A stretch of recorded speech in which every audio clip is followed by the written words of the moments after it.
Hi, everybody. This is Dawn Mitchell, and welcome to Dawn of Sports.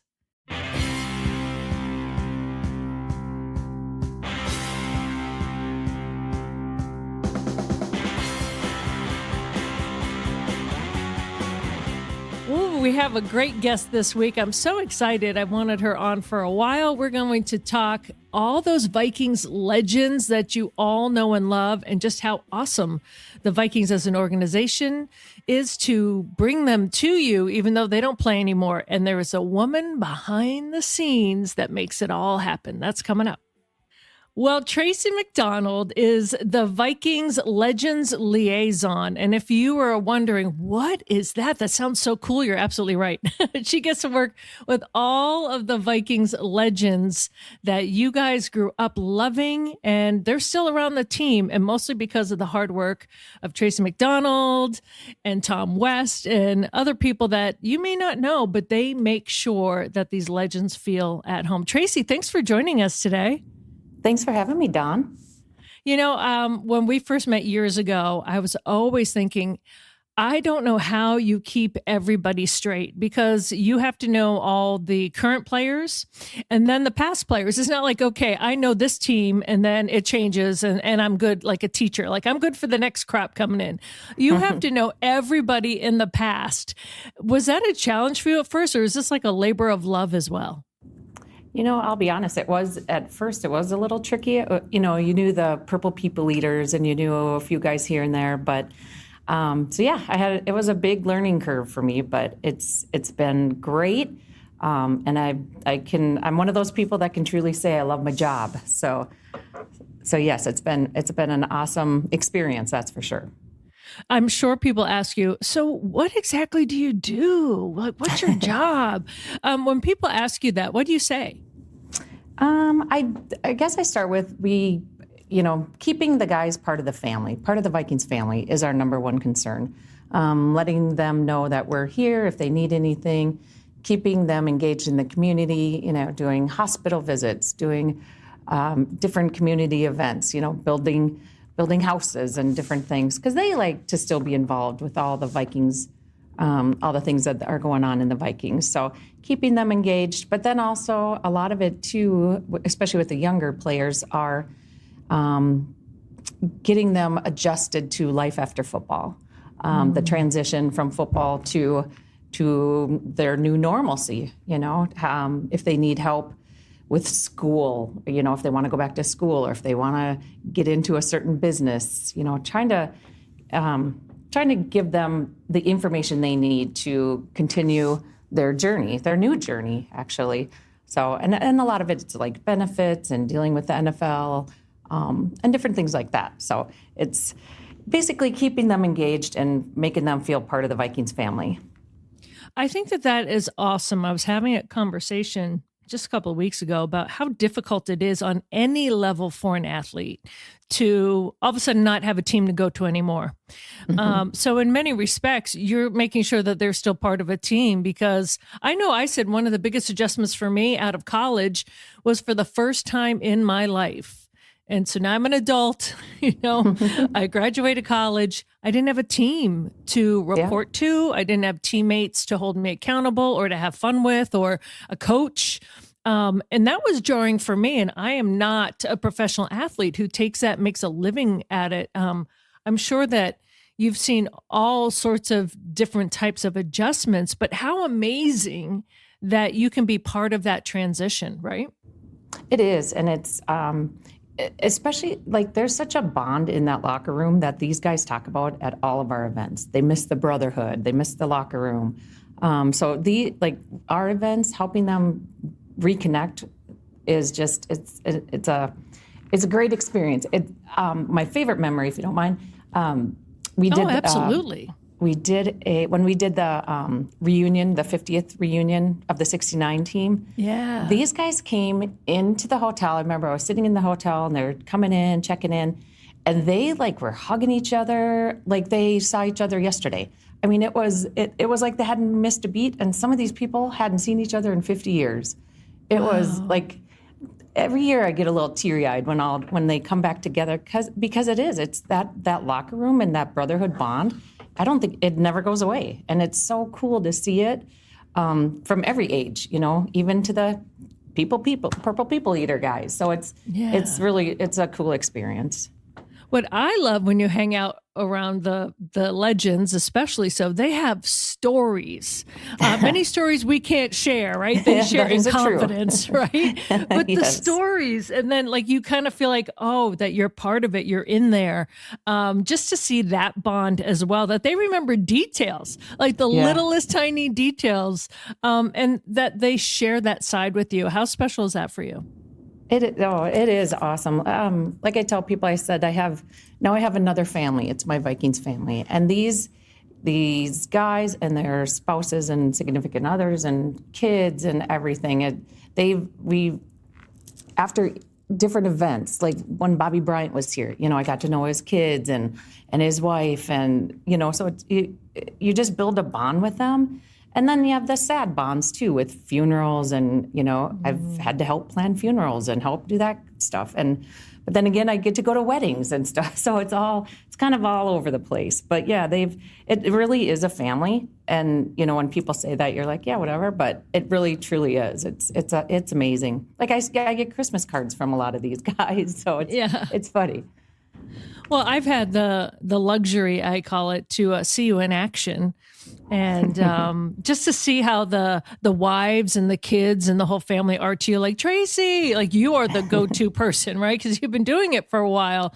You are part of their family in that way as well, sharing their confidences, their highs and their lows. And I know that you mentioned that one memory, but one that sticks out in my mind, and I wanted to ask you the behind the scenes when Jared Allen had the horse and he came riding out onto the field. I mean, that, first of all, kudos to the Vikings for like letting Jared be Jared, but also the behind the scenes must have been crazy. How was that? It was when they, it was our production team and VN and all them that they come up with a lot of these ideas, and they're like, do you think he'll do this? Do you think he'll do that? So it's, but they come up with those ideas. But yeah, behind the scenes, and like he had to go, test drive the horse because, you don't know what kind of horse, You don't want to be bucked off in the middle of 80,000 people. Right. That would not go over well. No. So yeah, that was a lot of fun. And we still have, the horse's name was Coolio. And so we had literally a credential made up for Coolio that he wore because, can't be on the field without a credential. So we had this big, huge credential made up for him. And so it was a lot of fun. It really was. That was probably one of the more fun events that we have put on. So it's been fun. And then when someone like Jared and others in the past actually get elected and inducted into the Hall of Fame, that's such an unbelievable feeling. I know when I'm covering an athlete and you cover them long enough and they enter the Hall of Fame, but to actually be part of the back story and their family and to see what it means to their families, like Steve Hutchinson. What's that like to be a part of? Oh, it's amazing. Like you said, I can't remember the number. Jared's like 3 something that are in the hall, and think about that. Look at how many people have come through the NFL, and there's only not even 400 people in the Hall of Fame yet. So it's a big honor. So to be part of it is, I don't know. You can't put it into words. And my husband gets to go to some of these events, so he's just like, it's how cool of an experience it is, and a lot of people don't get to experience that kind of stuff. So truly I'm blessed to have the position that I do here at the Vikings, that is for sure. When people think of the Freemasons, they often think of secret handshakes and unusual hats, and of course, the pancake breakfast. Minnesota Masonic Charities would prefer that you think about the work that they do right here in our community. Places like the Masonic Cancer Center at the University of Minnesota or the Masonic Children's Hospital and the Masonic Home in Bloomington. They are just a few examples of the important work that the Freemasons support here in Minnesota. As part of the largest fraternal organization in the world, Masons have consistently answered the call when it comes to charitable needs. I am happy that Minnesota Masonic Charities has chosen Minnesota Bound and this podcast as a place to help spread the word. We look forward to learning so much more about their many programs here in the weeks to come. If someone came to you as an intern and said, how do I get a job like that? What is your path like? Was it conventional? Is it not conventional? How did you become this? It was not conventional, that's for sure. When I first started, so I'm actually going on my 19th season here at the Vikings. So my Congratulations. Thanks. Can't believe it's been that long. But the first 9-10 years, I worked for Kevin Warren and Steve Poppin.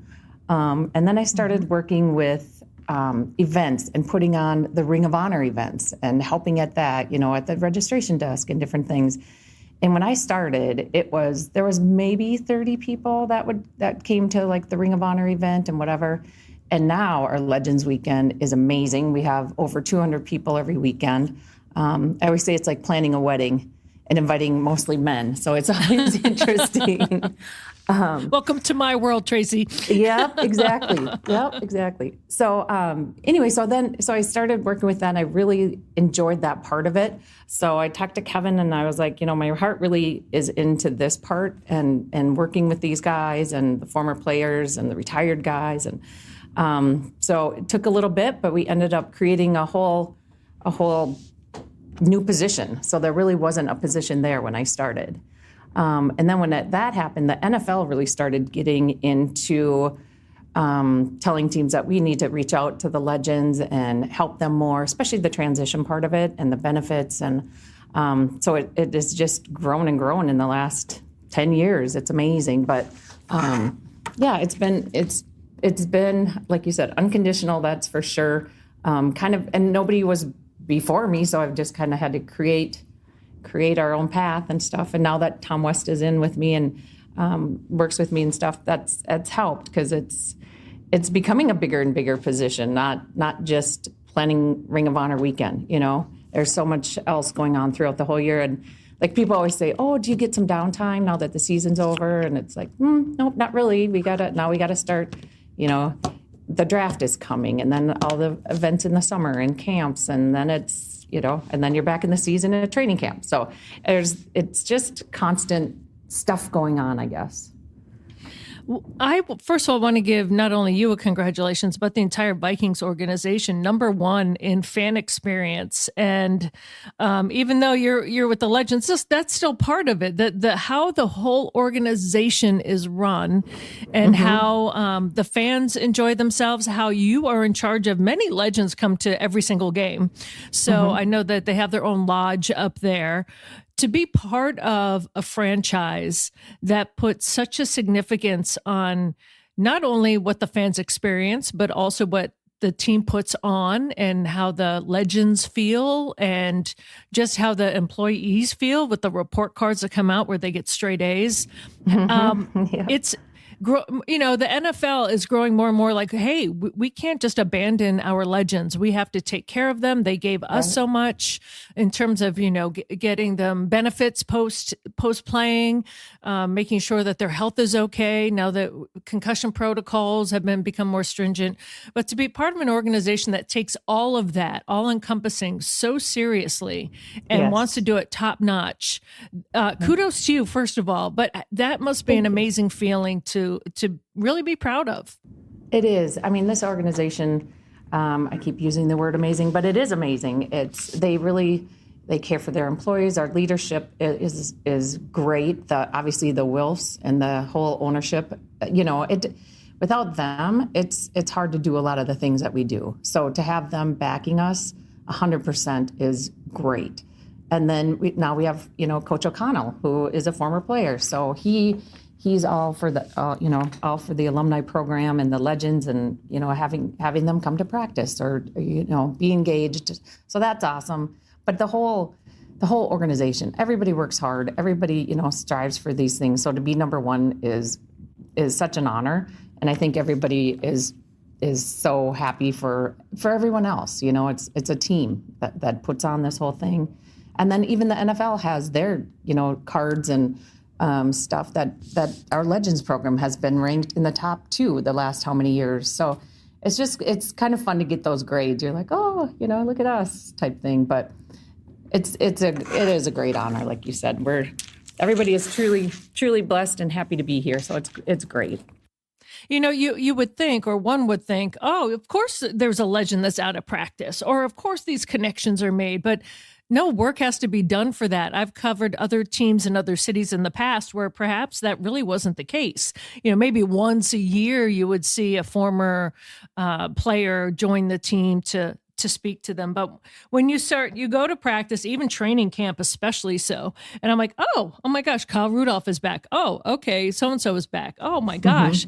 Randy Moss is here. Chris Carter is over there talking to Justin Jefferson, Yeah. And then you see the bonds of the, like, Chris with Jay, we don't call him JJ anymore. Chris with Jets. It's really heartwarming to see the different decades become not only, yes, oh, I've heard of you, or maybe I haven't even heard of you, where they become friends even and help each other. It's kind of cool. It is very cool.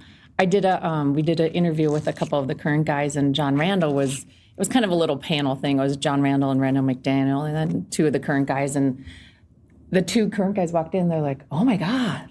Like they were more excited than you know what I mean? It was, so that was cool. Like they're like, oh, I know who you are, and I know who you are. And so it's cool that the young guys even know who the retired guys are, and love to see them around the building and, say hi. And so it is a special bond that even though they didn't play together, they can relate to each other. And it is like, especially at training camp, we bring in a lot of guys and stuff, like you said, but just to watch them interact and, like when Alan Page comes out, these guys are just in awe. And so it's awesome. It really is.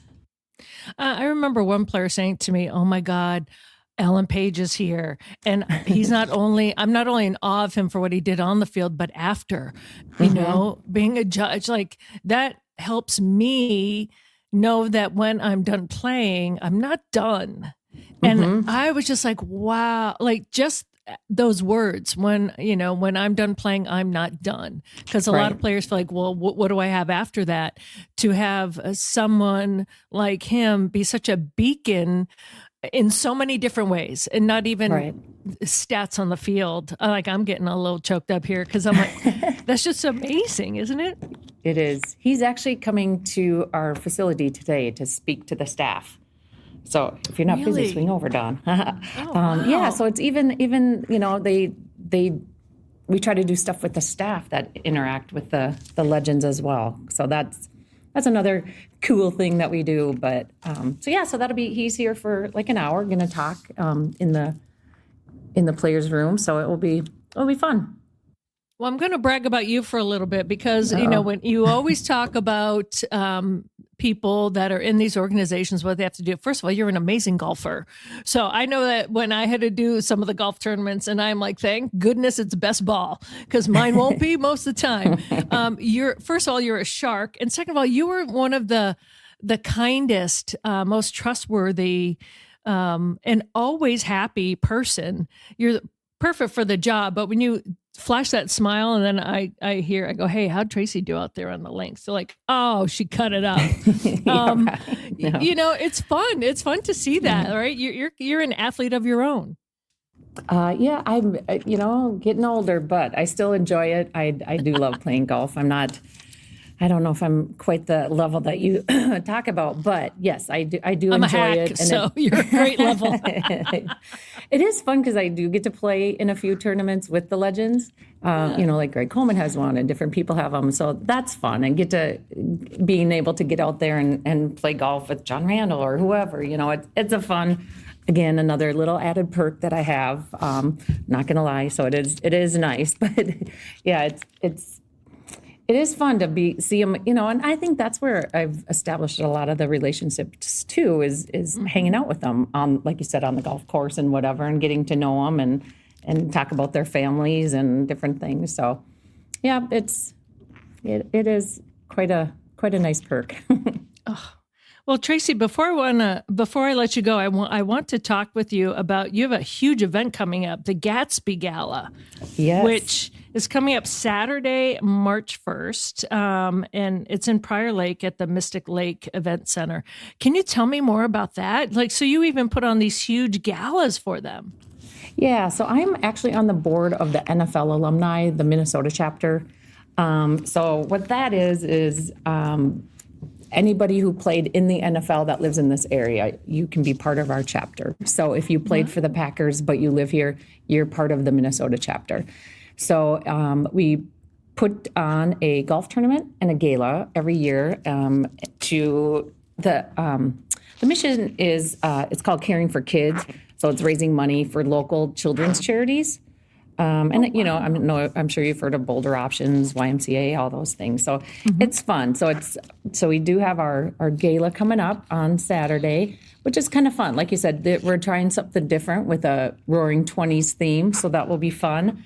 But yeah, we've been doing these events. I can't say I've been there that as many years as some of the people, but it's their 43rd year, and they've raised over $4.5 million for local Minnesota chapter kids charities. So it's awesome. It's such a fun event. We have usually between 25 and 30 legends that come and participate. Like I said, it's not just the Minnesota people. It's from any team. You know, if you played for the Packers or the Raiders or whoever, you're more than welcome. Come on, join us and stuff. So it's a fun event. And like I said, this year with the whole Roaring 20s theme, it's going to be interesting. I think it will be a fun night. Well, Tracy, if you're not sold out, where can people buy tickets for this event? Because I think people would love to try to get there and see all these legends. Yes, absolutely. We'd love to have you come out and join us. You can go to onecau.se/NFLA. Oh, that's awesome. And remind people how they have to dress up, though, because it is like the Roaring 20s, right? So yeah, you got to get all dolled up. Yep. Get out your flapper dresses, your zoot suits, and come out and join us. Zoot suit. Zoot suits. That's awesome. Oh, that sounds like a blast. Well, Tracy, thank you so much for joining us for this podcast. I love the work you do. The alumni, every single one I run into, they're just so happy to be still part of the family and welcome back in. And the fact that Kevin O'Connell used to play, you could see them being with pride. Like, he's a former player, like he gets it. So on so many different levels, you're doing amazing work. So thank you so much for joining us today. Well, thank you for having me, Dawn. This has been fun. I appreciate it. Yeah, you're welcome. We'll have you on again. If there's a big bash coming on, or we know that Jared Allen's going into the Hall of Fame, so that's just going to gear up too. So giddy up, right? Yes, literally. I don't know how we can top that one, but. That's right. He'll come up with something. I'm sure they will, yes.